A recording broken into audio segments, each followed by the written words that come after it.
Untuk penyaluran, kami sebutnya desa yang reguler Bapak Ibu sekalian ya, karena memang penyaluran dana desa ini ada dua tipe atau dua model. Ada desa yang kita sebut dengan desa reguler, ini yang penyalurannya 3 tahap. Ada juga yang penyalurannya 2 tahap. Nah, yang 2 tahap itu masih kita berikan sebagai reward untuk desa yang statusnya mandiri. Nah, di pasal 17 sampai pasal 18 ini diatur diatur mengenai tahapan. Jadi untuk tahap 1 yang 40%, syaratnya adalah Perdes APBDes. Ini yang dipenuhi oleh bapak-bapak, ibu-ibu kepala desa.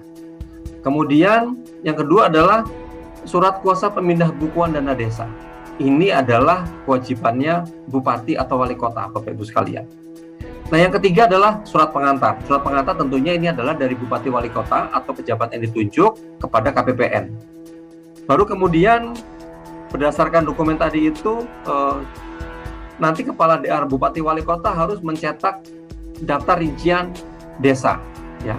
Itu nanti ada di Omspan, nanti dicetak. Itulah nanti yang disampaikan sebagai syarat atau dokumen syarat untuk penyaluran dana desa tahap 1 yang 40% tadi. Nah, untuk tahap 2, tahap 1 ini bisa dilakukan paling cepat bulan Januari ini, ya. Tapi dia paling lambat nanti bulan Juni. Atau 5 hari kerja sebelum akhir bulan Juni, ya. Jadi tidak bulan Juni yang benar, tapi 5 hari kerja sebelum berakhirnya bulan Juni. Itu batas akhir untuk pencairan dana desa tahap 1. Nah, kemudian yang disalurkan itu adalah dana desa yang non-BLT. Dana desa non-BLT itu artinya yang 40% dari total dana desa yang menjadi bagian dari dana desanya. Tetapi kalau misalnya nanti ternyata berdasarkan perekaman jumlah KPM, kebutuhan untuk BLT desanya lebih dari 40%, maka kekurangan dari 40% itu akan diambil dari 60%.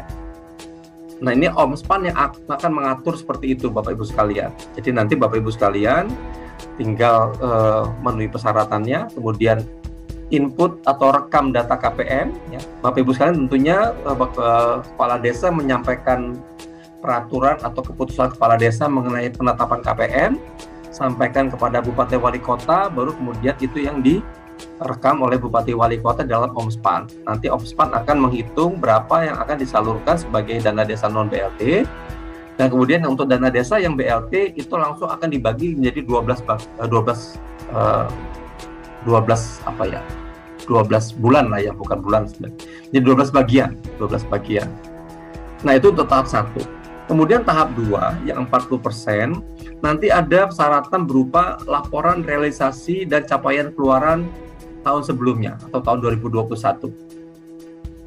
Ini sama seperti yang tahun-tahun sebelumnya Bapak Ibu ya. Kemudian laporan realisasi penyerapan tahap 1 yang menunjukkan angka realisasinya minimal 50%. Kemudian capaian keluaran minimal untuk capaian keluaran atau output itu minimal angkanya 35%. Ini juga sudah lazim, sudah kita lakukan juga di tahun-tahun sebelumnya. Nanti ada surat pengantar dari Bupati Wali Kota. Nah, tentunya juga nanti ada daftar rincian desa hasil cetakan Omspan. Ini untuk tahap 2 Bapak Ibu sekalian. Nah, tahap 2 itu periodenya bisa dilajukan paling cepat bulan Maret atau awal bulan Maret, tapi paling lambat nanti 5 hari sebelum bulan Agustus berakhir.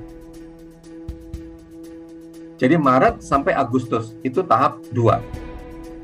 Tolong diperhatikan nanti Bapak Ibu sekalian, jangan mepet-mepet. Nanti kayak kemarin ada beberapa kabupaten yang menghubungi kami untuk minta perpanjangan karena desa-desanya belum bisa memenuhi bukan desanya.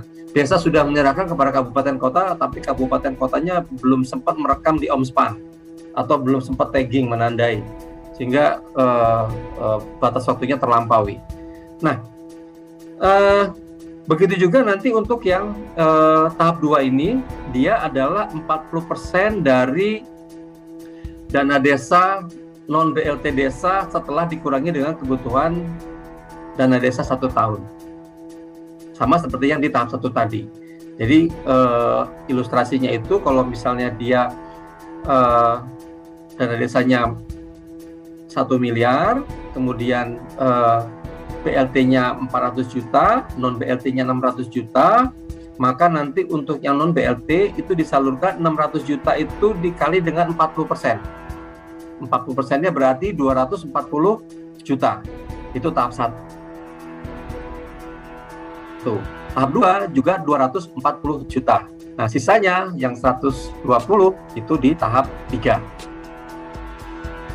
Itu untuk tahap 2. Nah, tahap 3 ini besarnya 20%.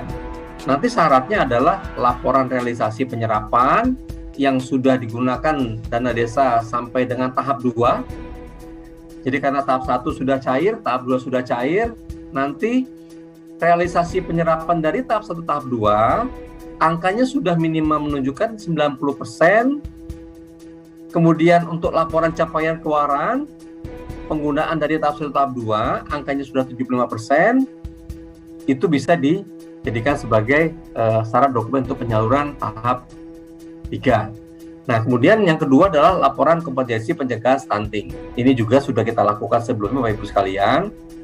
Namun bedanya memang sejak tahun 2020 kemarin sebenarnya kita sudah mewajibkan, tapi karena adanya pandemi COVID-19 ini kita bicarakan dengan Bank Dunia, dengan World Bank untuk kita lakukan relaksasi, dan beliau setuju, tapi beliau minta di tahun 2022 tetap masuk lagi karena memang pencegahan pemantauan terhadap penurunan angka stunting itu masih menjadi prioritasnya pemerintah atau prioritas nasional.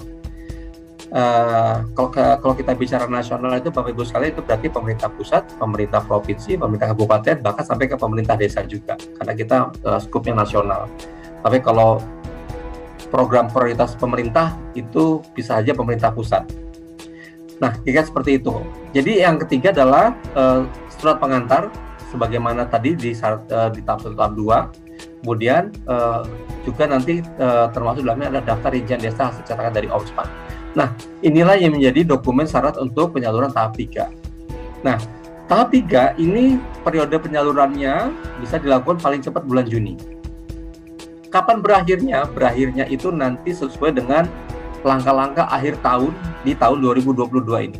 Seperti yang di 2021 kemarin. Saya sempat share juga ke Pak De Koco untuk ada perpanjangan 2 hari ya. Terima kasih Pak De, kemarin itu perpanjangan 2 hari itu juga ternyata sangat signifikan angkanya Bapak Ibu sekalian. Menurut catatan kami dengan ada perpanjangan 2 hari itu kita bisa menyalurkan 900 sekian miliar ya dana desa kepada seluruh desa di Indonesia yang memang mengalami keterlambatan untuk penyaluran tahap 3-nya. Ya, alhamdulillah kemarin ada perpanjangan waktu 2 hari itu bisa menambah besaran realisasi penyaluran dana desa kita kepada desa. Nah, untuk dana desa yang tahap 3 ini 20% Bapak Ibu sekalian. Jadi tadi ilustrasinya sama, berarti dia akan 20% dari alokasi dana desa yang non BLT dikurangi dengan kebutuhan dana desa untuk BLT. Ya, kebutuhan 1 tahun. Nah, tambahan persyaratannya Bapak Ibu sekalian, nanti desa yang melaksanakan BLT desa tahun 2021 ini wajib melakukan perekaman realisasi penyaluran BLT tahun 2021 untuk bulan ke-1 ya, sampai dengan bulan ke-12. Jadi bagi desa yang melaksanakan BLT desa tahun 2021 wajib melakukan perekaman realisasi penyaluran BLT desa.